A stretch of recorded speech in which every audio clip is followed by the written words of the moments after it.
Halo kakak, permisi, boleh di stop? Menjauh dulu mbak, menjauh dulu mbak. Dia kok batuk-batuk terus ya? Kalian juga batuk gak sembuh-sembuh? Yuk, ikut aku buat periksa.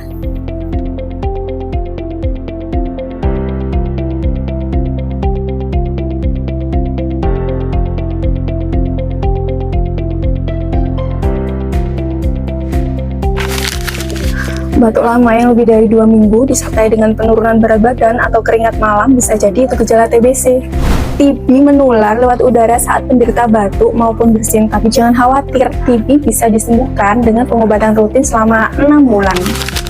Cegah TBC dengan 3 langkah sederhana. Yang pertama, tutup mulut saat batuk dan bersin.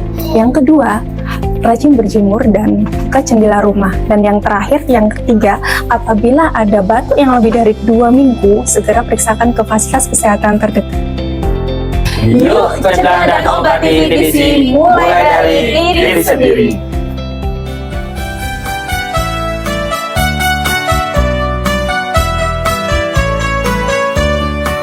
Batuk lama, batuk lama, batuk lama.